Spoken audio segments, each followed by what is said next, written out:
Bonjour à tous, très heureux de vous accueillir encore une fois ici à l'île de la Réunion. Nous sommes actuellement à Saint-Paul dans l'ouest de l'île.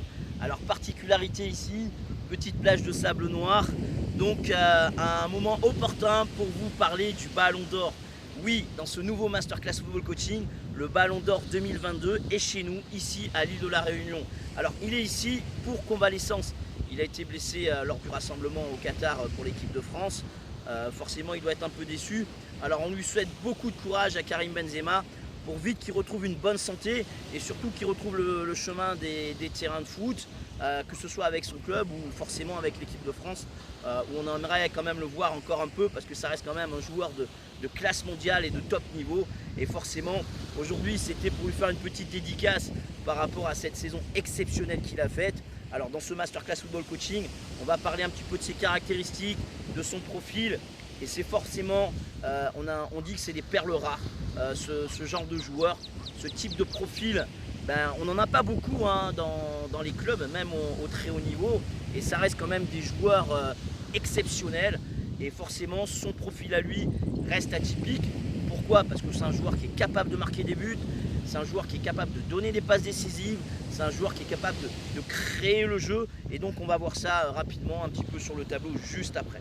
Donc voilà, petite dédicace pour le Ballon d'Or 2022 qui est chez nous à l'île de la Réunion. Donc il m'a juste prêté son Ballon d'Or. Je le mets derrière. Il va falloir que je lui rende après. Mais bon, ça c'est une autre histoire. Petite boutade. Donc Karim Benzema est chez nous, je disais. On va parler rapidement, parce que bon, tout le monde connaît son profil et son jeu. C'est quelqu'un en fait qui évolue relativement au niveau axial. Alors c'est un garçon en fait qui a cette faculté quand même, on appelle ça la science du déplacement. La science du déplacement, c'est un art, c'est pas donné à tout le monde. On essaie nous ici à notre modeste niveau avec les coachs d'enseigner ça aux joueurs, d'être capable de se déplacer dans les intervalles.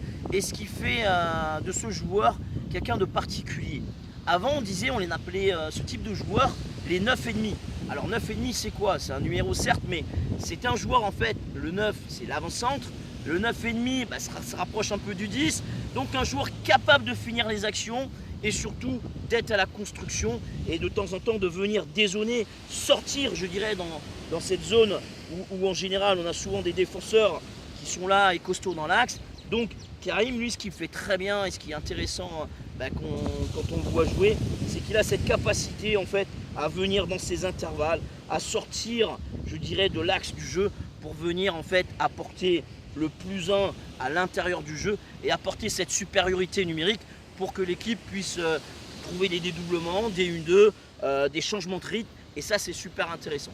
Alors, quand des fois j'écoute et puis je lis un petit peu ses interviews, c'est forcément un joueur qui aime le jeu. Lui il disait en fait que si un jour il devait aller au stade, c'est ce type de joueur qu'il aimerait voir. Pour quelle raison? Parce que c'est pas simplement des finisseurs. Il dit que voilà, il y a des finisseurs, forcément on va tout le temps voir des buts dans les matchs. Et c'est spectaculaire les buts forcément.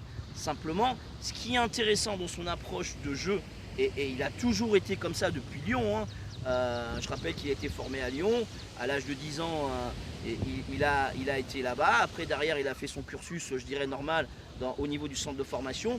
Et après, il a signé un contrat pro. Alors, ce type de joueur, c'est minimum entre 25 et 40 buts dans la saison.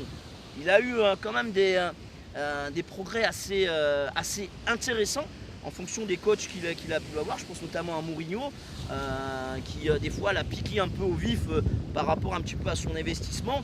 Et aujourd'hui, Karim Benzema, quand on regarde un petit peu son parcours, c'est quand même le top du top. Pourquoi? Parce que c'est quelqu'un en fait qui ne s'est pas donné une limite dans sa possibilité de jeu, dans son évolution. C'est quelqu'un qui a eu parfois des difficultés sur le plan personnel et qui a su relever le challenge pour venir au très haut niveau. Alors ça, c'est pas donné à tout le monde, au-delà de sa capacité d'homme. Vraiment aujourd'hui, moi je lui tire mon chapeau pour avoir fait ce qu'il a fait depuis à son époque de Lyon jusqu'aujourd'hui en 2022 à recevoir le Ballon d'Or. Donc voilà, Karim Benzema, ça reste quand même un joueur de classe mondiale avec beaucoup de qualité, qualité d'homme, qualité de joueur, qualité aussi au niveau des partenaires. ça reste un leader incontesté et incontestable dans les vestiaires. Et ça, forcément, ça rend Karim quelqu'un d'exceptionnel. Donc, je disais, Karim, en fait, ce qu'il a la possibilité de faire, au-delà de marquer des buts, ce qui est intéressant chez lui, c'est qu'il a ce rôle un petit peu de 9,5. Et des fois, en fait, le fait de venir à l'intérieur au niveau du jeu, forcément, il va pouvoir aspirer les défenseurs adverses.